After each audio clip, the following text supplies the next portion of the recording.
التي كنتم توعدون نحن أولياؤكم في الحياة الدنيا وفي الآخرة ولكم فيها ما تشتهي أنفسكم ولكم فيها ما تدعون نزل من غفور رحيم ومن أحسن قولا ممن دعا إلى الله وعامل صالحا وقال إنني من المسلمين صدق الله العظيم رب اشرح لي صدري ويسر لي أمري واحلل عقدة من لساني يفقهوا قولي اللهم أرنا الحق حقا وارزقنا اتباعه وارنا الباطل باطلا وارزقنا اجتنابه۔ معزز سامعین، سورۃ حامیم سجدہ کی آیات میں نے آپ کے سامنے تلاوت کی ہیں۔ اللہ تبارک و تعالیٰ سے دعا ہے کہ مجھے اس کو صحیح صحیح بیان کرنے کی توفیق عطا فرمائے، اس کو سمجھنے کی عمل کرنے کی توفیق عطا فرمائے، بلکہ تو پوری امت کو اس کو قرآن کو سمجھنے اور اس پر عمل کرنے کی اللہ تبارک و تعالیٰ توفیق عطا فرمائے۔ آمین۔ معزز سامعین، یہ جو اللہ تبارک و تعالیٰ کا آخری پیغام ہمارے پاس موجود ہے، بڑے ہی خوش قسمت لوگ ہیں اور ایک لحاظ سے بڑے بدقسمت ہیں، اس کی میں وضاحت آئندہ کروں گا۔ خوش قسمت اس لحاظ سے کہ اللہ تبارک و تعالیٰ نے اتنی بڑی ذمہ داری جو ہمارے سپرد کر دی، وہ کام جو فرشتے بھی نہیں کر سکتے تھے، وہ حضرت انسان کو کہا کہ یہ تمہارے ذمہ ہے۔ لیکن بدقسمتی کی بات یہ ہے کہ آخری پیغام جب سے اترا ہے اس وقت سے لے کر آج تک اس کا اگر ہم جائزہ لیں، دنیا میں کوئی ایسی کتاب، ایسا کلام موجود ہے کہ جس کو انسانوں نے بغیر سمجھے پڑھا؟ یہ واحد دنیا کی ایسی کتاب ہے کہ جس کو اتنی دنیا بغیر سمجھے پڑھتی ہے۔ ڈاکٹر چھوٹا سا نسخہ لکھ دے تو اس کو بھی پڑھتے ہیں، کوئی اور تحریر ہو اس کو پر بھی غور کرتے ہیں، ان تحریروں کو پڑھ کے بڑے بڑے انجینئر بنتے ہیں، ڈاکٹر بنتے ہیں، پی ایچ ڈی ڈاکٹر بنتے ہیں۔ میں عام عوام کی بات کرتا ہوں، لیکن ہمارے پاس یہ اللہ کا آخری پیغام موجود ہے۔ ہم نے اس کو وہ مقام نہیں دیا جو اللہ تبارک و تعالی چاہتا ہے، اور جتنی ہماری ضرورت ہے ہم نے کبھی اس بات کو محسوس نہیں کیا کہ قرآن ہماری کتنی ضرورت ہے۔ سچی بات یہ ہے کہ یہ تو انسانوں کی اتنی ضرورت تھی جس کو انتہا نہیں، اور اس کے ساتھ جو تعلق ہوتا وہ ایسا تعلق ہوتا کہ دنیا پر ہماری امامت قائم رہتی، لیکن ایسا نہیں ہوا۔ اس وقت مسجد قبلتین میں جب نماز ادا کر رہے تھے تو اللہ تبارک و تعالیٰ کا حکم آ گیا تھا کہ اب اپنا منہ جو ہے وہ بیت المقدس کی بجائے بیت اللہ کی طرف کر لیں، اس لیے کہ اس وقت امت مسلمہ کی امامت قائم کر دی گئی تھی۔ اور کس بنیاد پر؟ ان کے کردار کی وجہ سے، ان کے عمل کی وجہ سے، اور اللہ اور اس کے رسول کے پیغامات کو سمجھنے کی بنیاد پر، اس پر صحیح صحیح عمل کرنے کی بنیاد۔ لیکن آج جب ہم دیکھتے ہیں تو ہمیں وہ چیز نظر نہیں آتی۔ حالانکہ یہ آیات اس وقت اتری اور انہی لوگوں کے رویے کو دیکھ کر یہ آیات اتری تھی، لیکن قیامت تک کے لیے قرآن کی ہر آیت ہمارے لیے ایسا راستہ متعین کرتی ہے کہ جس پر چلنے سے انسان خود فیصلہ کرتا ہے کہ میں نے فیصلہ ٹھیک کیا تھا یا غلط،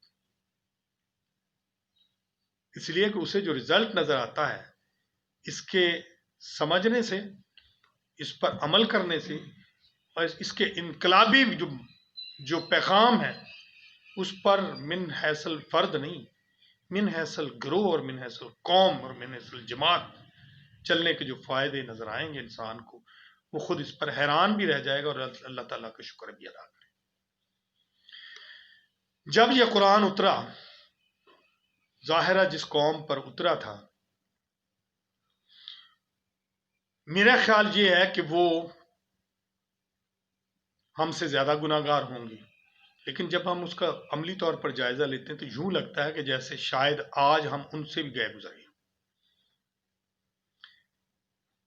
انہیں تو ان کی زبان میں یہ قرآن اترا تھا، وہ اس کو سمجھتے تھے، لیکن اتنے ہٹ درم تھے کہ قرآن کا راستہ روکنے کے لیے وہ ہر قدم اٹھانے کے لیے تیار تھے۔ وہ یہ چاہتے تھے کہ اللہ کا پیغام انسانوں تک نہ پہنچے، ہماری بات جو ہے وہ بلند ہو، ہمارا جو نظام ہے وہ قائم رہے، اس کو نہ چھیڑا جائے، ہماری سرداریاں قائم رہیں۔ لیکن اللہ تبارک و تعالی نے صرف ان کو صرف اس کا تعارف ہی نہیں کروانا تھا، بلکہ اللہ تبارک و تعالیٰ نے جو انسانوں کو ایک ایسا پیغام دیا تھا، ایسا نظام دیا تھا کہ جس کے نفاذ کے بعد تاریخ گواہ ہے کہ پھر ان لوگوں کی حالت کیا تھی، وہ کیسے بڑے لوگ بن گئے، وہ بکریاں چرانے والے، وہ ایک دوسرے کو مارنے اور قتل کرنے والے لوگ دنیا کے امام بنا دیے گئے اس قرآن کی وجہ سے، نبی صلی اللہ علیہ وسلم کے اس کردار کی وجہ سے جو انہوں نے اپنایا تھا۔ لیکن یہاں پر انہیں کیا کہا جا رہا ہے کہ یہ کہتے ہیں کافر، اس قرآن کو نہ سنو، اپنے کانوں میں روئی ٹھونس لیتے تھے، اور جب نبی صلی اللہ علیہ وسلم قرآن پڑھتے تھے یہ کہتے تھے کہ کوئی نہ کوئی ایسا طریقہ ہو کہ انسانوں کے کانوں میں یہ نہ پڑے۔ پتہ نہیں کون کون سے علاقوں سے خواتین منگواتے اور ان کو ناچ گانے کا پروگرام رکھتے تاکہ لوگ اس طرف نہ جائیں، اللہ کی بات نہ سنیں، ہماری سرداریاں قائم رہیں۔ اپنی سرداریوں کو قائم رکھنے کے لیے، اپنے اس نظام، قبائلی نظام کو قائم رکھنے کے لیے پورا زور لگا رہے تھے، اور راستہ کس کا روک رہے تھے؟ قرآن کا۔ کس کا راستہ؟ جو اللہ کا پیغام، آخری پیغام۔ کس کی مخالفت کر رہے تھے؟ نبی صلی اللہ علیہ وسلم کی مخالفت کر رہے تھے، جو آخری نبی تھی، جو آخری پیغام لے کر آئے تھے، جو دنیا کو انسانوں کی غلامی سے نکال کر اللہ کی غلامی میں دینے آئے تھے۔ نبی صلی اللہ علیہ وسلم کا سب سے بڑا کارنامہ یہ ہے کہ آپ نے انسانوں کو انسانوں کی غلامی سے نکالا اور اللہ کی غلامی میں دیا، اپنی غلامی میں بھی نہیں دیا۔ آج تو ایسے ایسے لوگ ہیں جو اچھی بات بتاتے ہیں اور کہتے ہیں کہ ہمارا یہ بندہ غلام بن جائے، کسی بھی حوالے سے انسانوں کو غلام بنایا، چاہے وہ کسی نظام کا غلام بنائے۔ اسلام کا غلام بنانے کے سامنے آج بھی لوگ رکاوٹ ہیں، جس طرح وہ 1400 سال پہلے انہوں نے رکاوٹیں کھڑی کی تھی اور یہ کہا تھا کہ ہم لوگوں کے کانوں میں یہ قرآن نہیں پڑھنے دیں گے، آج بھی یہی حالت ہے۔ کتنی لڑائیاں درس قرآن پہ ہوتی ہیں یونیورسٹیوں میں، کالجوں میں، اب کالجوں یونیورسٹیوں میں پڑھیں، سب سے زیادہ ان کو تکلیف اس بات کی ہوتی تھی کہ ہم درس قرآن نہیں ہونے دیں گے۔ یہ بات آن ریکارڈ ہے۔ آج مختلف محکموں میں آپ شروع کروا کے دیکھیں، نہیں مانیں گے۔ ہمارے بابڈا ٹاؤن میں مسجد میں پورا زور لگا رہے ہیں کہ یہاں پہ درس قرآن ہو، نہیں ہونے دے رہے۔ کیا یہ لوگ ان سے کم ہیں؟ اصل یہ نمازیں پڑھ لینا، یہ حج کر لینا، یہ زکوٰۃ، یہ تو اللہ تو، یہ تو یعنی وہ عبادات ہیں فرض جو انسان نے ادا کرنے، حقوق اللہ ہے۔ حقوق العباد کیا ہے؟ اللہ تبارک و تعالیٰ نے انسانوں کو صرف حقوق اللہ کے لیے نہیں بھیجا، حقوق العباد جو بہت بڑا شعبہ ہے، انسان کو اس کے لیے بھیجا تھا۔ ہم یہ سمجھتے ہیں کہ بس بہنوں بھائیوں کے حق ادا کر دینا، ہمسایوں کے حق ادا کرنا، یہ حقوق العباد ہے؟ نہیں، انسانیت کو ظلم کے نظام سے بچانا، یہ ہے حقوق العباد، پوری انسانیت کو۔ اور نبی صلی اللہ علیہ وسلم نے یہی کیا۔ کس طرح ان لوگوں کو ظلم کے نظام سے نکال کر ایسا نظام قائم کر دیا کہ جس کی مثالیں آج ہم دینے پر مجبور ہیں۔ ہم ہی نہیں، غیر مسلم کافروں کے ملک۔ چھوٹا سا واقعہ آپ کے سامنے رکھتا ہوں۔ ایک مسلمان فیملی اوپر رہتی ہے امریکہ کے اندر، اور نیچے کوئی غیر مسلم رہتی ہے۔ مسلمان کے بچوں نے اوپر سے شور کیا، وہ ڈسٹرب ہو گیا، اس نے جا کر سو کر دیا، عدالت نے دونوں کو بلا لیا اور مسلمان سے مخاطب ہو کے کہا کہ عمر کو جانتے ہو؟ فوراً کہا رضی اللہ تعالیٰ عنہ۔ اس نے کہا جس کو اتنا جانتے ہو اس کے قانون کو نہیں جانتے ہو؟ اس کا قانون یہ ہے کہ ہمسائے کو تم نہیں تنگ کر سکتے، ہمسائے کے حقوق تمہیں نہیں پتا۔ کافروں کے ملک کے اندر ایسی شخصیت کے نام لیے جاتے ہیں اور ان کے قانون کو انہوں نے نافذ کیا ہوا ہے، اور ہماری حالت یہ ہے ہمیں پتہ ہی نہیں، چاہے پاکستان میں ہو یا کہیں اور بھی ہو۔ یہ المیہ ہے ہمارا کہ ہم نے اس کتاب کا حق ادا نہیں کیا۔ ہم یہ سمجھتے ہیں کہ ہم سال کے بعد قرآن ختم کر لیتے ہیں، یا ایک آدمی کہتا ہے میں نے تو رمضان میں جناب 10 قرآن ختم کیے، لیکن اسے نہیں معلوم کہ قرآن کہتا کیا ہے۔ صبح سے لے کر شام تک اس قرآن کی خلاف ورزی ہم کرتے ہیں۔ اگر اس قرآن کو سمجھنا شروع کر دیں تو یہ معجزات کی کتاب ہے۔ یہ آج بھی اتنا بڑا معجزہ ہے کہ اس کے نظام کو اگر نفاذ کے لیے ہم اٹھ کھڑے ہوں، پوری قوم اٹھ کھڑی ہوئی ہے میرے سامنے، قرآن رب کعبہ کی قسم، سال نہیں لگیں گے، مہینوں کے اندر اس ملک کے اندر انقلاب آ جائے گا۔ یہ حقیقت بات، لیکن ہم اس طرف آنے کے لیے تیار ہی نہیں۔ ہم تو جزیات کے اندر پڑے ہوئے ہیں، اس کے اندر بھی ہم اختلافات میں پڑے ہوئے ہیں۔ میں نے آج ایک جنازہ پڑھا، انہوں نے بالجہر پڑھایا، کتنے ہی لوگ تھے جو اختلاف کرنے والے اور باتیں کرنے والے۔ بھیا خدا کے بندو، انہی باتوں میں تمہیں اختلاف رہ گیا۔ کل میں فیس بک کے ایک شاعر کو سن رہا تھا، اس کا مطلب یہ تھا کہ جو اللہ کو نہ ماننے والے ہیں وہ سارے ایک ہیں، اور جو اللہ کو ماننے والے ہیں وہ سارے کھیرا کھیرا ہو چکے ہیں، بکھرے پڑے ہیں۔ یہ قرآن انسانوں کے لیے نعمت بن کے آیا تھا، ایک ایسا نظام لے کے آیا تھا جس کا راستہ روکنے کے لیے اس وقت بھی لوگ تیار تھے، اور ہر وہ کام کر رہے تھے کہ جس سے قرآن کا راستہ روکا جائے۔ آج بھی لوگ کر رہے ہیں، اور انفرادی طور پر نہیں، اجتماعی طور پر پارٹیاں بن کر اس ملک کے اندر قرآن و سنت کا راستہ روکا جا رہا ہے۔ اور ہدایات کس سے لی جا رہی ہیں؟ غیر مسلموں سے، کہ تم نے کس طرح سے اس کا راستہ روکنا ہے۔ اسلام کا راستہ روکنے کے لیے، اس قرآن کا راستہ روکنے کے لیے یہ سارے پاپڑ بیلے جا رہے ہیں۔ وہ کہتے ہیں کہ دیکھو تمہیں ارب پتی بھی کر دیا ہے، اور دیکھو ہمارا کہنا مانو گے، نہیں مانو گے تو تم ذلیل خوار ہو جاؤ پھر۔ اس لیے اس قرآن کا راستہ روکنا، اس قرآن کی بات نہ سننا، چاہے وہ 1400 سال پہلے ہو یا آج، یہ بہت بڑی نافرمانی ہے۔ اس سے بڑی کوئی نافرمانی نہیں ہے۔ یہ ہمیں سمجھ لینا چاہیے۔ ہم یہ سمجھتے ہیں کہ بس ہم نے نماز پڑھ لی، روزہ رکھ لی اور یہ کام کر لی، اور بس ہمیں کس چیز کی ضرورت ہے؟ کیا اللہ تبارک و تعالیٰ نہیں پوچھے گا کہ میں نے یہ 30 پارے تمہارے لیے بھیجے تھے، اس پر کتنا عمل کیا؟ کیا قرآن نے تمہیں حکم نہیں دیا تھا کہ قرآن کا نظام قائم کرو؟ میں نے تو اپنے نبی کو یہ حکم دے دیا تھا کہ اس دین کو تم نے غالب کر کے رہنا ہے۔ وَالَّذِي أَرْسَلَ رَسُولَهُ بِالْهُدَى وَدِينِ الْحَقِّ لِيُظْهِرَهُ عَلَى الدِّينِ كُلِّهِ وَلَوْ كَرِهَ الْمُشْرِكُونَ۔ ان مشرکوں کو چاہے جتنا بھی برا لگے، تم نے اس کو غالب کر کے رہنا ہے۔ کس چیز کے امتی ہیں ہم؟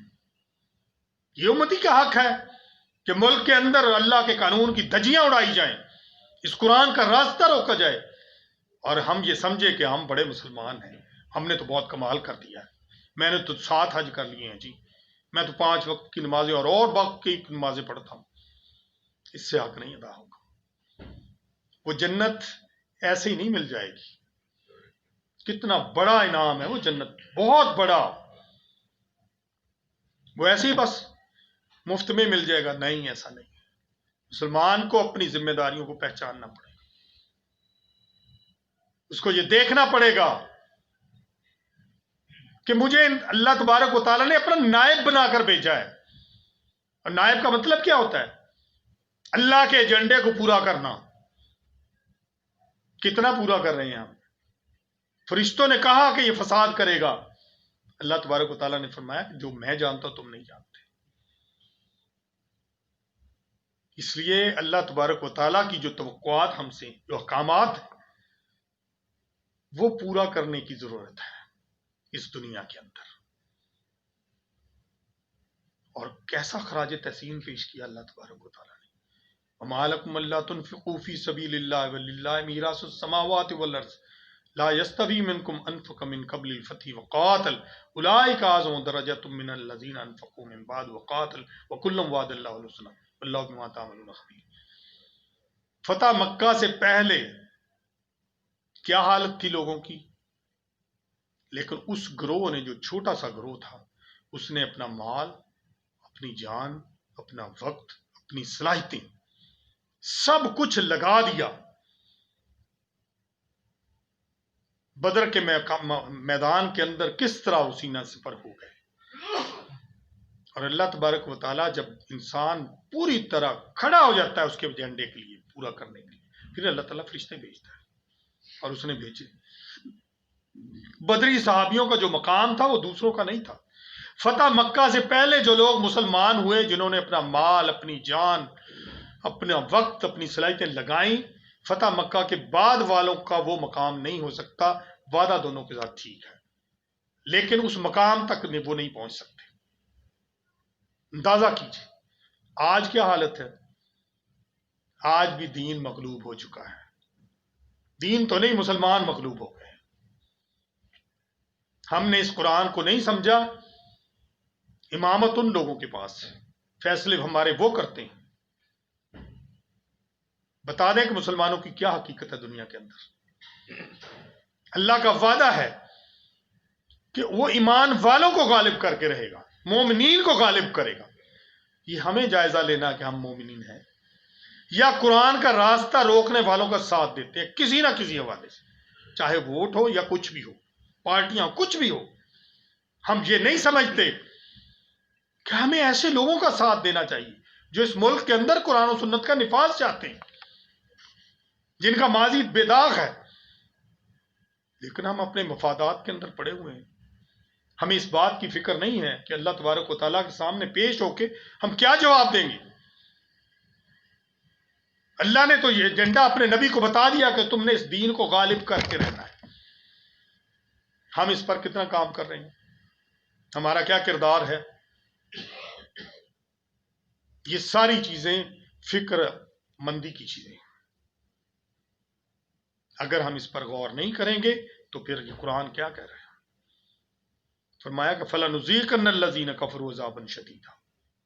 ایک تو ان کو کافر کہا ہے جو قرآن کا راستہ کسی حوالے سے بھی روک رہے ہیں. کسی حوالے سے بھی اس ملک کے اندر جو اللہ نے ہمیں ایسے وقت میں نزول قرآن کے وقت عطا فرمایا تھا، اس سرزمین پر ہم قرآن کے نظام کا راستہ روک رہے ہیں.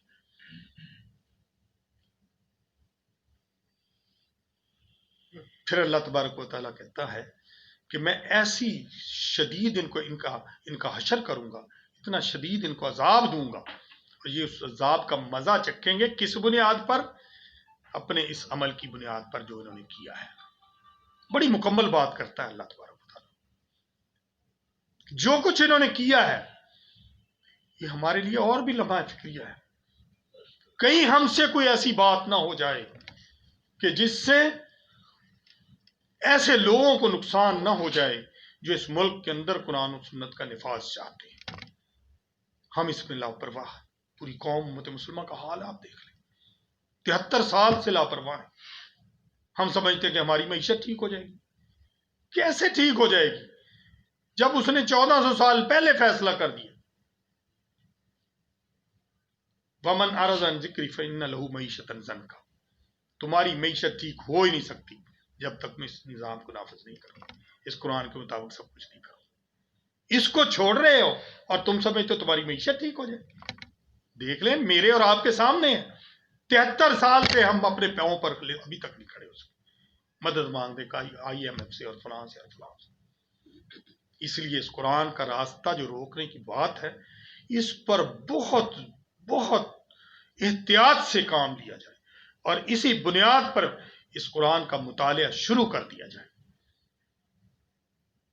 جن لوگوں کی ذمہ داری تھی انہوں نے یہ ذمہ داری ادا نہیں کی کہ قرآن سے لوگوں کو روشناس کرایا جاتا، نبی صلی اللہ علیہ وسلم کے کردار سے لوگوں کو روشناس کرایا جاتا، اس نظام کا تعارف کروایا جاتا جو نظام نبی صلی اللہ علیہ وسلم نے مدینہ کی ریاست پر قائم کر دیا۔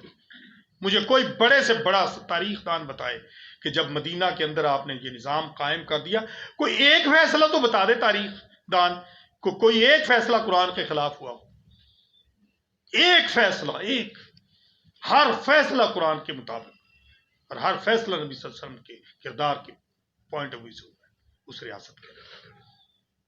آج وہاں بھی یہی حال ہے، یہاں بھی یہی حال ہے، آج وہی حالات ہیں۔ آج اس بات کی بڑی سخت ضرورت ہے کہ ہم وہ پہلا کردار ادا کریں جو فتح مکہ سے پہلے لوگوں نے ادا کیا تھا، وہ بننے کی کوشش کریں۔ اس بات کی سخت ضرورت ہے، دنیا کو بھی ضرورت ہے، اور اللہ تبارک و تعالیٰ تو اس بات پہ خوش ہوں گے کہ میرے بندوں نے اس بات کا ارادہ کر لیا ہے کہ ہم یہ کام کر کے ہٹیں گے۔ اور پھر ان لوگوں کی یہ بات بتائی جو اس کا راستہ روکنے سے نہیں کر رہے۔ ذالک جزاء اعداء اللہ النار، اللہ نے اپنے دشمن کہا ان لوگوں کو جو قرآن کا راستہ روک رہے ہیں۔ کافروں کی بات نہیں ہو رہی، جو قرآن کا راستہ روک رہا ہے وہ اللہ کا دشمن ہے، وہ چاہے کلمہ پڑھتا ہو۔ منافق بھی تو کلمہ پڑھتا ہے، یعنی کتنی قسم کے لوگ کلمہ پڑھتے ہیں۔ یہ بات ہے صرف اپنے کردار کو اس طرف لانے کی، یہ بات ہے اس قرآن پر غور کرنے کی کہ کہیں ہم اللہ کے دشمن تو نہیں ہیں۔ قرآن کو پڑھیں گے نہیں تو ہمیں پتہ کیسے چلے گا کہ ہم اللہ کے دوست ہیں یا اللہ کے دشمن ہیں، ہم حزب اللہ ہیں یا حزب الشیطان ہیں۔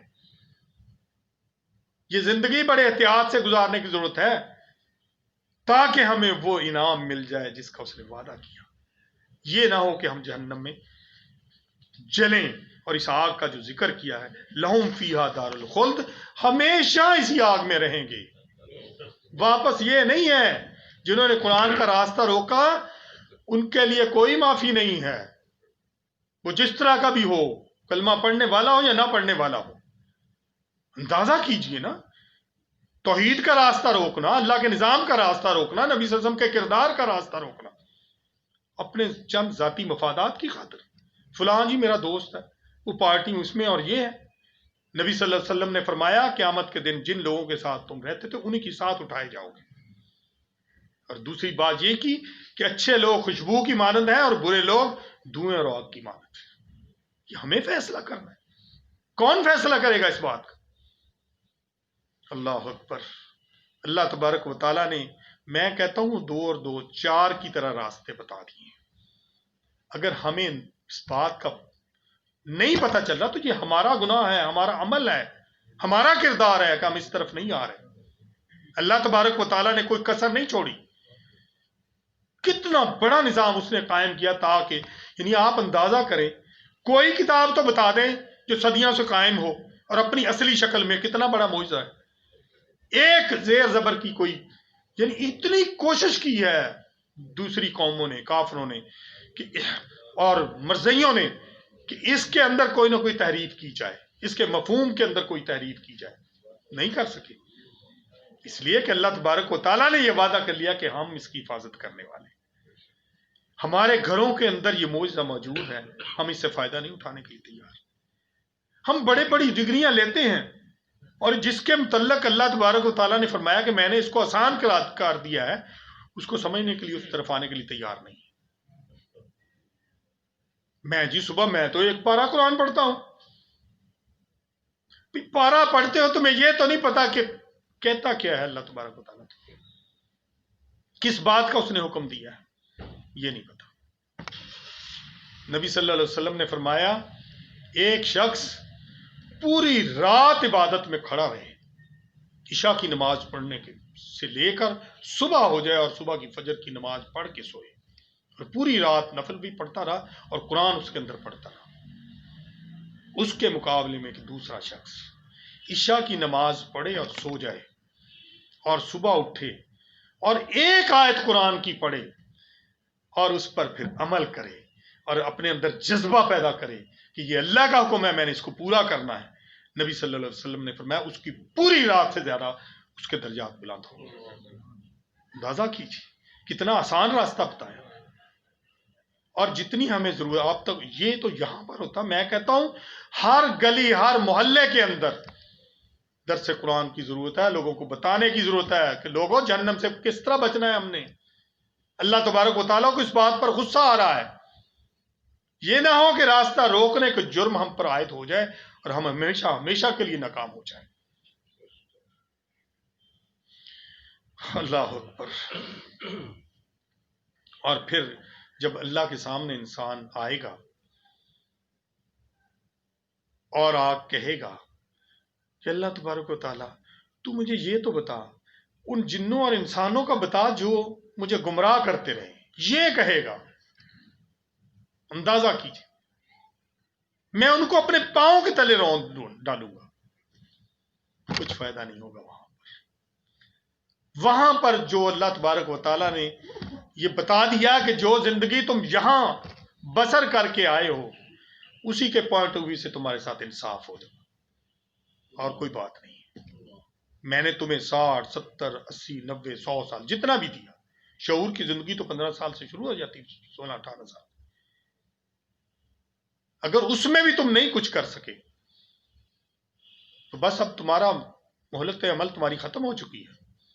کوئی بہانے نہیں چلیں گے کہ مجھے دکھا میں ان کو پیر تلے رہا ہوں. نہیں. اور اس کے بعد اللہ تبارک و تعالی، یعنی یہ قرآن کا اسلوب ہے، نبی صلی اللہ علیہ وسلم کا بھی یہی اسلوب تھا کہ آپ وہ راستے سے ہٹے ہوئے لوگوں کا ذکر کرتے تھے کہ ان کی یہ غلطیاں اور یہ جو کرتے ہیں. اور سچی بات یہ ہے کہ ان لوگوں کو جب بتایا جاتا تھا نا تو وہ اسلام کو قبول بھی کرتے تھے اور اس کتاب کی طرف توجہ دیتے تھے. آج بھی تو عربی قرآن کو سمجھتے ہیں لیکن وہ بات نہیں ہے ان کے اندر. میں آپ کو چھوٹا سا میں حج پہ گیا، واپسی آ رہے تھے تو ایک جو ڈرائیور تھا اس نے اتنا خوبصورت قرآن پڑھا، اتنا خوبصورت، لوگ جھومتے آئے مکہ تک. وہ ایئرپورٹ پہ آ گئے.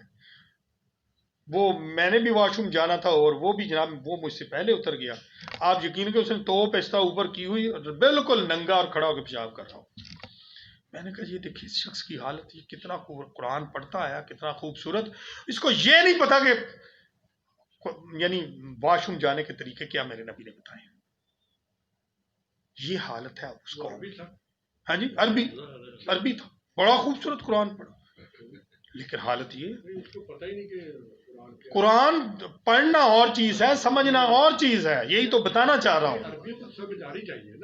بس جب آپ کسی چیز پر غور نہیں کریں گے، کتاب انزلنا مبارک لیدبروا آیاتی ولیتذکر اولی الالباب، اللہ تبارک و تعالیٰ نے فرمایا یہ مبارک کتاب جو میں نے اتاری ہے، جو لوگ اس کی نصیحت پر عمل کرتے ہیں، اس پر غور کرتے ہیں، وہ اصل میں عقل مند لوگ ہیں. یعنی اللہ تبارک و تعالیٰ نے ان کو عقل مند کہا ہے. پڑھتے رہیں آپ، اس پر غور نہ کریں، وہ عقل مند لوگ نہیں ہو سکتے. 99% اجمیوں کو تو قرآن پاک آتا ہی نہیں ہے. آتا ہی پھر کیا کریں؟ یہ تو اب انصاف، میں تو سمجھتا ہوں میں جرمدار ہوں. ہم سب ذمہ دار ہیں. ہماری یہ ذمہ داری ہے کہ جہاں یعنی ایک صحابی نبی صلی اللہ علیہ وسلم کے پاس آیا، اس نے کہا یا رسول اللہ، تو نبی صلی اللہ علیہ وسلم نے ایک بیان کی ایک بات کہ کوئی وقت آئے گا کہ جب لوگ بہت زیادہ گمراہ ہو جائیں گے اور قرآن و سنت کے قریب نہیں جائیں گے. تو کہنے لگا کہ یا رسول اللہ ہم اپنے بچوں کو آگے قرآن پڑھائیں گے.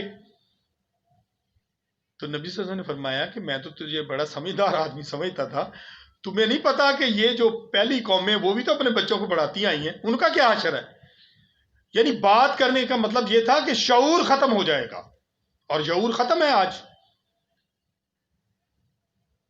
یہ ہماری حالت ہے آج. سر ایکسکیوز می، جی عربیوں کو تو پتا ہے نا کہ عربی جو ان کی تو مادری زبان ہے، ان کو پتا ہے کہ کیا پڑھ رہے ہیں. اجمیوں کو پتہ ہی نہیں کہ وہ کیا پڑھ رہے ہیں. یہ فرق ہو گیا نا. جی. نمبر 3، یہ جو ایتھیسٹ ہیں، چائنا والے، رشیا والے، even Hindu, they are also, وہ کہتے تو ہیں بھگوان، لیکن ان کو پتہ نہیں کہ کیا ہے. یہ بتوں کی پوجا کرتے ہیں، مورتیوں کی پوجا کرتے ہیں. ان کو اس طرف لانے کی ذمہ داری کس کی ہے؟ ایک تو میں آپ کے سامنے قرآن کی ایک آیت پیش کروں، وَكَذَلِكَ جَعَلْنَا أُمَّةً وَسَطًا لِتَكُونُوا شُهَدَاءَ عَلَى النَّاسِ وَيَكُونَ الرَّسُولُ عَلَيْكُمْ شَهِيدًا. یہ بھی، اور دوسری بات یہ میں بتانا چاہتا ہوں کہ قرآن کے جو حقوق نبی صلی اللہ علیہ وسلم نے بتائے نا ہمیں، وہ آپ سن لیں. قرآن پر ایمان لانا، قرآن کی تلاوت کرنا 2، قرآن کو سمجھنا 3، قرآن پر عمل کرنا 4، قرآن کا ابلاغ کرنا 5، اور قرآن کا نفاذ کرنا 6. یہ حقوق ہیں قرآن کے جو ہمیں سمجھنے کی ضرورت ہے. جو میں نے آیت پڑھی ہے اس کا مطلب یہ ہے کہ اللہ تبارک و تعالیٰ نے تم نے شہادت دینی اللہ کو کہ ہم نے دنیا پر لوگوں کو پیغام پہنچا دیا تھا، اور تمہارے خلاف شہادت اگر وقت آیا تو وہ نبی تمہارے خلاف شہادت دے گا قیامت کے دن، مسلمانوں کے خلاف، اگر ہم نے وہ پیغام لوگوں تک نہ پہنچایا. ہماری حالت یہ ہے کہ ہم دائیں بائیں نہیں دیکھ رہے، ہم اس قرآن کے پیغام کو نہیں پہنچا رہے. میں آج ایک جگہ بیٹھا ہوا تھا تو میں نے اس طرح دعوت دی تو ایک شخص ناراض ہو گیا اس بات کے کہ جہاں تم بیٹھتے ہو یہی دعوت دینی شروع کر دے، کوئی اور بھی بات کیا. یہ ہمارا مزاج ہے. اس لیے قرآن نے ہمیں اس بات کا حکم دیا ہے اور اپنے نبی کو بھی یہ حکم دیا، یا ایھا الرسول بلغ ما انزل الیک من ربک، اے رسول قرآن کا ابلاغ کرو. کتنا ابلاغ کرتے ہیں ہم قرآن کا؟ یہ قرآن کے شاگرد سمجھنے والے ہی تو وہ لوگ تھے شعور کے ساتھ جنہوں نے دنیا کے اندر انقلاب برپا کر دیا تھا. دنیا پر رعب قائم ہو گیا تھا ان لوگوں کا، ڈرنے لگ گئے تھے کہ یہ قرآن والے لوگ ہیں، یہ قرآن پر عمل کرنے والے لوگ ہیں. رشیا تک اسلامی حکومت پہنچ چکی تھی، نبی صلی اللہ علیہ وسلم کا دور گزر چکا تھا، خلفائے راشدین کا دور بھی گزر چکا تھا، وہاں سے خراج لیا کرتی تھی اسلامی حکومت. عربی بہترین گھوڑوں پر بہترین لباس اور بڑے خوبصورت نوجوان بھیجے انہوں نے خراج لینے کے لیے. کوئی رشیا کا علاقہ تھا، وہاں جب پہنچے تو انہوں نے کہا ہم تمہیں خراج نہیں دیں گے. یہ جو اسلامی ریاستیں ازبکستان ترکمستان یہاں تک تو پہنچے ہیں تو یہ اسلام آیا نا. جی وہیں کی رشیا سے آزاد ہوئی ہے، بالکل وہاں تک تو پہنچ گیا. جی لیکن وہاں پہ رشیا نے قبضہ کر لیا. ہاں جی، وہ تو 70 ایئرز وہ تو ہمارے کردار کی وجہ سے کیا نا کہ ہمارے ذمے جو کام لگا تھا وہ ہم نے نہیں کیا تو انہوں نے قبضہ ہی کرنا تھا اور کیا کرنا تھا. کسی نے بھی کیا، ہاں کسی نے بھی نہیں کیا. تو انہوں نے یہ کہا کہ ہم تمہیں خراج نہیں دیں گے. تم سے پہلے جو لوگ آتے تھے پچکے ہوئے چہرے ہوتے تھے، تلواروں پر چیتھڑے لٹے ہوتے تھے، عربی مریل گھوڑے ہوتے تھے، لیکن ہمیں اتنا خوف آتا تھا کہ ہم انہیں خراج دیتے تھے. تم سے تو ہمیں ڈر ہی نہیں لگتا، چلو بھاگ جاؤ، نہیں دیتے خراج. اللہ کے بندوں کا خوف آج بھی جو اللہ کے بندے ہوں گے، اللہ من حیث القوم آپ مسلمانوں کا کردار ادا کریں، اس نظام کو نافذ کریں، پوری دنیا آپ سے ڈرنا شروع ہو جائے گی. یہ کیا ترکی ہے، ابھی وہ پہنچا بھی نہیں اس منزل تک، لیکن اس کا روب ان پر یہ ہے کہ وہ اکڑ جاتا ہے سب کے سامنے، اس لیے وہ اللہ اور اس کے رسول کی بات کرتا ہے. ہماری تو حالت یہ ہے، ہمارا کوئی فوجی اس طرح قرآن نہیں پڑھ سکتا جس طرح ان کے جرنیل قرآن پڑھتے. تو اس لیے ہمیں مسلمان کا آئینہ ہے. بہت اچھی بات ہے آپ سوال کرنے چاہیے. مطلب ہمیں ایک دوسرے سے سیکھنا چاہیے کہ یہ ہم کیوں کرتے ہیں اور کیوں نہ کرنے کی وجہ کیا ہے، اور ہم کس مقام پر پہنچ گئے ہیں، ہماری حالت اب کیا ہے. تو اب اس کے بعد پھر اللہ تبارک و تعالیٰ اپنے بندوں کا ذکر کرتا ہے. فرمایا کہ وہ لوگ جنہوں نے یہ کہہ دیا کہ میرا اللہ رب ہے، اور صرف کہنے سے نہیں، کہتے تو سارے لوگ کہتے میرا رب اللہ، بلکہ تانے دیتے تیرا بہتا رب اللہ ہے، میں بھی اللہ نو مانتا ہے. نہیں، ان کی تعریف کیا کیا، ان الذین قالوا ربنا اللہ ثم استقاموا، جنہوں نے کہہ دیا میرا رب اللہ اور اس پر استقامت اختیار کی، قائم ہو گئے. رزق میرے رب نے دینا، میں رشوت نہیں لوں گا، میں چوری نہیں کروں گا، میں ہیرا پھیری نہیں کروں گا، میں لوگوں کے ساتھ اچھا سلوک کروں گا، میرے رب نے مجھے حکم دیا ہے، میں حقوق العباد کا خیال رکھوں گا، میرے رب نے مجھے حکم دیا، اس لیے کہ میرا رب اللہ ہے، مجھے جو اس نے کہہ دیا ہے میں اس کے مطابق کروں گا، میں اس کے فرمان کی خلاف ورزی نہیں کر سکتا. میں اپنے رب کا بندہ ہوں، میرا رہبر اعظم نبی صلی اللہ علیہ وسلم ہے جنہوں نے مجھے زندگی گزار کے دکھائی ہے. ان الذین قالوا ربنا اللہ ثم استقاموا تتنزل علیہم الملائکۃ، جو اس پر قائم ہو گیا اللہ کہتا کہ میں اس پر فرشتے اتاروں، وہ آج بھی اتارنے کے لیے تیار ہے. کردار ہم ادا تو کریں. تتنزل علیہم الملائکۃ اللہ تخافوا ولا تحزنوا، نہ کوئی خوف ہوگا نہ کوئی غم ہوگا، وابشروا بالجنۃ التی کنتم توعدون، خوشخبری دیتے ہیں تمہیں جنت کی، اور اس جنت کے اندر کیا ہوگا؟ اس جنت میں جو کچھ تمہیں چاہیے ہوگا وہ تمہیں ملے گا، جو کچھ تم چاہو گے وہ تمہیں ملے گا۔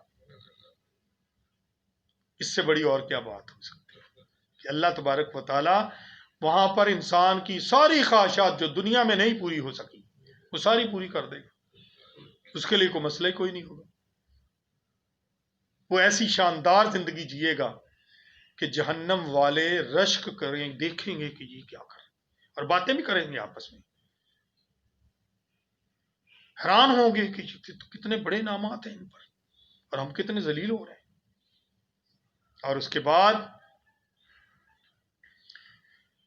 اس سے بڑی اور کیا بات ہو سکتی ہے؟ دنیا میں کوئی ایم این اے، کوئی ایم پی اے، وزیر کوئی دعوت نامہ ہی بھیجتے تو بڑے لوگوں کو دکھاتے پھرتے کہ جناب یہ ایم این اے صاحب نے، یہ منسٹر صاحب نے مجھے دعوت نامہ بھیجا، یہ صدر صاحب نے مجھے، جس طرح یہ صدر کی وہ ہو رہی تھی تو یہاں پاکستان سے لوگ ٹکٹ خریدتے ہیں اس میں جانے کے لیے، فخر محسوس کرتے ہیں۔ وہاں پر ان جنتیوں کا میزبان اللہ تبارک و تعالیٰ خود فرما رہا ہے کہ میں تمہارا میزبان ہوں۔ یہ کتنی بڑی آنر کی بات ہے کہ جس کا میزبان اللہ تبارک و تعالیٰ ہو وہ کتنا کامیاب ہے۔ اس دنیا کے اندر کامیابی کا جو کنجی ہے وہ یہ آخری آیت میں بتا کے ختم کرتا ہوں۔ فرمایا کہ وَمَنْ أَحْسَنُ قَوْلًا مِّمَّنْ دَعَا إِلَى اللَّهِ وَعَمِلَ صَالِحًا قَالَ إِنَّنِي مِنَ الْمُسْلِمِينَ۔ دریا کو کوزے میں بند کر دیا ہے کہ اللہ سے اچھی بات کسی کی ہو نہیں سکتی، اور جو اس کی دعوت لوگوں کو دیتے ہیں وہ کتنے کامیاب لوگ ہوتے ہیں۔ اور وہ اپنے آپ کو یہ نہیں کہتے کہ میں دیوبندی ہوں، میں بریلوی ہوں، میں اہل حدیث ہوں، میں اہل تشیع ہوں، نہیں، کہتے میں مسلمان۔ کتنا بڑا پیغام ہے ہمارے لیے۔ ہم چھوٹی چھوٹی ہماری حالت ہے کہ میں نے فلاں مسجد میں نماز نہیں پڑھنی، یہ جی میں، وہ ہمارے کتاب گھر ہے وہاں پہ وہ بیچارے بڑی مشکل سے سردی ہو گرمی ہو باہر جا کہیں دور نماز، کیونکہ ان کے مسلک کی مسجد وہاں، حالانکہ وہ واپڈا ٹاؤن کی وہاں مسلک کا کوئی، لیکن وہ خاص اپنے مسلک کو اجاگر کرنے کے لیے کتنی دور جاتے ہیں۔ یہ ہماری حالت ہے، اور یہ پورے ملک کے اندر یہ ہمارا ایک ایٹیچیوڈ ہے کہ فلاں مسجد میں جانا ہے۔ اس وجہ سے ہے کہ رسول پاک نے فرمایا تھا کہ پہلے عیسائیوں وغیرہ کے 72 فرقے تھے، میری امت کے 73 فرقے ہوں۔ دیکھیں یہ بات انہوں نے کوئی خوشی سے تو نہیں فرمائی، خوشی سے نہیں کی، یہ ذرا پیشیدگی تو ہے۔ دیکھیں، اور وہ اللہ تعالیٰ نے راستہ تو کھلا چھوڑا ہوا ہے، راستہ اللہ نے کھلا رکھا ہے، لیکن جو آپ صلی اللہ علیہ وسلم نے فرمایا کہ بات پوری نہیں ہوگی، تو وہ تو ہو نہیں رہی ہے۔ اس گناہ سے نکلنے کی ضرورت ہے ہمیں، ایک امت بننے کی ضرورت ہے ہمیں۔ ہمیں تو پازیٹیو کام کرنا ہے، بری چیزیں ہم کیوں لیں؟ تو یہ علماء کیوں کر رہی ہے کام؟ یہ دس از دا پوائنٹ کہ ہمیں اس سے نکلنے کی ضرورت ہے۔ دیکھیے میں یہاں بیٹھا ہوں، میں کوئی غلط بات کروں نا، آپ کی پوری ذمہ داری کا آپ مجھے روکیں، یہ آپ کو روکنا چاہیے۔ اگر آپ مجھے نہیں روکتے تو آپ نبی صلی اللہ علیہ وسلم کی اس حدیث کے مطابق نہیں کر رہے جس میں آپ نے فرمایا کہ مومن مومن کا آئینہ ہے، ایک دوسرے کو تم راستہ دکھاؤ گے تو راستہ تمہیں صحیح ملے گا۔ میں غلطی کر سکتا ہوں، میں انسان ہوں، لیکن ایک مقرر یہاں بیٹھ جاؤ کہیں کہ بس جو کچھ یہ کہہ رہا سارا کچھ یہ ٹھیک ہے، نہیں، بالکل نہیں۔ مساجد کے اندر کسی کی ضرورت نہیں تھی مولوی جو بیٹھا ہے اس کو ٹوک ڈالے، وہ نہ کچھ کہے گا تو باقی جو بیٹھے وہ دوسرے کے حصے سے پھیر دیتے۔ یہ نہیں ہونا چاہیے، حق بات۔ اور یہ کیوں ہے اس کی میں وجہ آپ کو بتا دیتا ہوں کہ جتنے لوگ سامنے بیٹھے تھے بالکل نابلد ہوتے، انہیں کچھ پتہ نہیں ہوتا کیا کرنا۔ اگر وہ بھی پڑھ کے آئیں، وہ بھی عالم فاضل ہوں، تو مولوی صاحب کی کیا ضرورت ہے کہ وہ کوئی غلط بات یا فرقے کی بات کریں؟ اس کے مطلب کئی علماء پہ گمراہ کر رہے ہیں۔ دیکھیں آپ کے میرے اور آپ کے سامنے میں گمراہ انسان تو بڑا سخت ہے یہ نہیں۔ دیکھیں میری بات سنیں، یہ انسان جو گمراہ ہو رہے ہیں، ہم پارا پارا ہو چکے ہیں، اس کی کوئی تو ریزن ہوگی، کوئی تو ہے، ہوگا نا۔ یہ ہمیں معلوم کہ میں کسی کو برا نہیں کہتا، لیکن جو کچھ امر واقعہ ہے کیا اس کو ہمیں ڈسکس کرنا چاہیے یا نہیں؟ دس از دا پوائنٹ۔ ہمیں اس بات کو ڈسکس کرنے کی ضرورت ہے کہ اس امت کو ایک ہونے کے لیے ہمیں اپنا کردار ادا کرنا چاہیے. ہمیں بریلویوں کی مسجد میں جانا چاہیے, دیوبندیوں کے بھی, اہل حدیثوں کی, اہل تشیعوں کی مسجد میں بھی جانا چاہیے.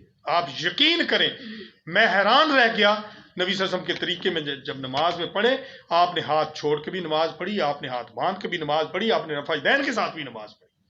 اور ایک بہت بڑا اسلام کا مفکر, اس نے یہ بات کہی بڑی خوبصورت. اس نے کہا اللہ کو اپنے نبی سے بڑا پیار تھا, اور جتنے طریقوں سے نبی صلی اللہ علیہ وسلم نے نماز پڑھی یہ قیامت تک قائم رہنے. اس لیے پازیٹیولی اس دین کا مطالعہ کر کے آگے بڑھنے کی ضرورت ہے. اس فکر کے ساتھ پڑھنے کی ضرورت ہے کہ اللہ تبارک و تعالیٰ قیامت کے دن میں گواہی دے سکوں کہ میں اس دین کو پھیلاتا رہا ہوں, میں تیرے پیغام کو پھیلاتا رہوں. میں امریکہ تک تو نہیں پہنچ سکا, میں جہاں تک ہو سکا میں تیرا پیغام میں نے پہنچا. سر معذرت کے ساتھ لوگ پہنچے ہیں. جی, فرانس وہ ملک تھا جی, جب ڈیگال کی حکومت تھی. جی, آپ پروفیسر آپ سمجھتے ہوں گے, پروفیسر وہاں ڈیگال کی حکومت تھی. اس زمانے میں وہاں کوئی مسجد نہیں, فرانس میں کوئی مسجد نہیں تھی. اس نے پتہ کیا جواب دیا تھا؟ اس نے کہا ہمیں مکہ میں اور مدینہ میں گرجا گھر بنانے دو, ہمارے ملک میں بنا لو مسجد. نہیں, میں جس جو بیان کرنا چاہتا ہوں, دیکھیے وہ جو اب وہاں مسجدیں بہت ہیں. نہیں, مسجدیں 3000 سے زیادہ مسجدیں تو پاکستان میں بھی بہت ہے. نہیں سر, وہ جو یورپ جو ہے نا وہ تو سارا کرسچن تھا. دیکھیے مسجدیں بنانے سے اگر دین غالب ہوتا تو اب تک ہو چکا ہوتا. نہیں تو چلو کسی نے کوشش کی ہے مسجد, یہ تو بڑی سطحی سوچ ہے. نہیں مطلب ہماری کچھ تو ہوا نا. دیکھیے میری بات سنیں, کچھ نہیں تھا وہاں, مسلمان ہو رہے ہیں لوگ. دیکھیے میری بات سنیں, جس چیز کی ضرورت ہے ہم ایک ماڈل بنے دنیا کے لیے. ہمارا ملک ایک ماڈل بننا چاہیے. دنیا کو پتہ چلے کہ اسلام صرف مسجدوں کے لیے نہیں, اسلام تو پوری دنیا کو ظلم سے بچانے کے لیے آیا ہے. بات صحیح ہے, بس بالکل صحیح بتا رہے ہیں. لیکن میری گزارش یہ ہے کہ ہم اس سے اور آگے بڑھیں. کس طرح بڑھیں کہ اب ٹیکنالوجی کا زمانہ ہے اور مسلمان سب سے پیچھے رہ گئے. جنہوں نے وہ کیمیا دان تھے نا, جابر بن حیان, فلاں فلاں فلاں فلاں فلاں, سب کو پتا ہے. آپ کو میں اس میں آپ کو ٹوکتا ہوں یہاں پہ. دنیا میں جتنے انقلاب آئے ہیں نا, وہ رشیا کے انقلاب ہو, وہ فرانس کا انقلاب ہو, وہ کوئی اور انقلاب ہو, سب سے پہلے نظریے کے ساتھ لوگ مخلص ہوئے ہیں, وفادار ہوئے, اس پر عمل پیرا ہوئے ہیں, اور ٹیکنالوجی بعد میں آئی. نبی صلی اللہ علیہ وسلم کا انقلاب آپ دیکھ لیں, آپ انقلاب لائے, اس کے بعد جب لوگ پیدا ہوئے تو یہ کتنی بڑی ٹیکنالوجی مسلمان سائنسدانوں نے دی. اسی طرح یہ لوگ, مطلب پہلے رشیا میں کیا تھا, کچھ نہیں تھا. جب ان کا انقلاب آیا تو اس کے بعد ان کو ٹیکنالوجی دی گئی, ان کو اللہ نے دے دی. پھر اللہ تعالیٰ ناانصاف نہیں ہے. ہم اپنے دین کے ساتھ مخلص ہوں گے, ہم اس کے نظام کو لائیں گے تو ٹیکنالوجی ہمارے قدموں میں ہوگی, حالات بدلنا شروع ہو جائیں گے. نبی صلی اللہ علیہ وسلم نے فرمایا تھا, فتح جب یعنی مدینہ پر جب چڑھ دوڑے تھے جنگ خندق کے موقع پر, آپ نے فرمایا تھا کہ جس زمین پر اللہ کا قانون نافذ ہوگا وہ زمین سونا بولے گی. اللہ کا قانون نافذ کر لیں آپ, ٹیکنالوجی آپ کے پیچھے ہے. یہ بات روز روشن کی طرح آ ہے. ہم اپنے کردار کو ٹھیک کریں, ہم ایک ماڈل بنیں, ہم اپنے اندر سطحی سوچ نہ رکھیں, بلکہ یہ سمجھے کہ ہم نے قوم بننا ہے, ہم نے ان کو اپنے ساتھ ملانا ہے, کسی سے نفرت نہیں کرنی. یہاں تو نفرت کی بنیاد پر سلام کا جواب نہیں لوگ دیتے کہ یہ بریلوی اور دیوبندی ہے. یہ حقیقت بتا رہا ہوں آپ کو. اس نفرت کو ہم نے ختم کرنا ہے. پیار, یعنی دین کس طرح پھیلا؟ نبی صلی اللہ علیہ وسلم نے دین محبت سے پھیلایا ہے, نفرت سے, تلوار سے نہیں پھیلایا, کسی سے نفرت کرنے سے نہیں پھیلایا. آج ہمارے پاس جو دین ہے یہ محبت کی بنیاد پر ہے. اور نبی صلی اللہ علیہ وسلم کا ایک واقعہ بتا کر ختم کرتا ہوں کہ ایک وقت ایک وفد آیا نبی صلی اللہ علیہ وسلم کے پاس. انہوں نے کہا کہ یا رسول اللہ, ہمارا پورا قبیلہ مسلمان ہو گیا, لیکن جب سے ہوا ارد گرد کے قبائل نے ہمارا گروہ کیا, ہماری معیشت بہت زیادہ خراب کرتی ہے, کمانے کے قابل نہیں چھوڑا, ہماری مدد فرمائیے. تو نبی صلی اللہ علیہ وسلم نے ایک یہودی سے کوئی مال و دولت لے کر اس قبیلے کو دیا, اور اس کے ساتھ وعدہ کر لیا کہ فلاں مہینے میں ہم آپ کو ادا کر دیں گے. ابھی وہ وقت نہیں آیا تھا, صحابہ موجود تھے سب, اور اس شخص اس یہودی نے آ کر سخت کلمات کہیں کہ میرا قرض واپس کرو. نبی صلی اللہ علیہ وسلم نے فرمایا کہ ابھی تمہارا وقت نہیں آیا, اس نے کہا تمہارا عصب نسب ہی ایسا ہے. اس نے وہ بات کی، حضرت عمر رضی اللہ تعالیٰ تلوار نکال لی کہ میں اس کی گردن اڑاتا ہوں. نبی صلی اللہ علیہ وسلم نے روک دیا. دوسرے صحابہ بھی بڑے ناراض تھے. آپ نے فرمایا بیٹھ جاؤ، سارے جاؤ، وقت نہیں ہوا لیکن اس کا قرض واپس کریں. تمام صحابہ گئے، لا کے جو کچھ تھا وہ قرض اس کے سامنے رکھ دیا. اب وہ کھڑا ہے، اس سے پوچھا اب کیوں تم کھڑے، اٹھاؤ اور چلے جاؤ. اس نے کہا میں قرض لینے نہیں آیا تھا، میں نے پڑھا تھا آخری نبی آئے گا اس کا اخلاق بڑا بلند تھا، اسی وقت مسلمان ہو گیا. تو یہ اس دین کو لیے یہ جو کچھ ہو رہا ہے یہ نفرت کی بنیاد پر ہو رہا ہے. ہمیں محبت اور پیار سے یہ سارے کام کرنے ہیں. اللہ تبارک و تعالی ہم سب کو ایک قوم بننے کی اور امت مسلمہ بننے کی توفیق عطا فرمائے. وآخر دعوانا الحمدللہ رب العالمین. بسم اللہ الرحمن الرحیم. ربنا آتنا فی الدنیا حسنۃ وفی الآخرۃ حسنۃ وقنا عذاب النار وادخلنا الجنۃ مع الابرار یا عزیز یا غفار یا رب العالمین. اللہ پاک امت مسلمہ کے اندر اتفاق و اتحاد پیدا فرما، نیک اور صالح حکمران عطا فرما. اس ملک کے اندر، پوری دنیا کے اندر قرآن و سنت کا نفاذ فرما دے. اس کے نفاذ کے لیے ہمیں جدوجہد کرنے کی توفیق عطا فرما.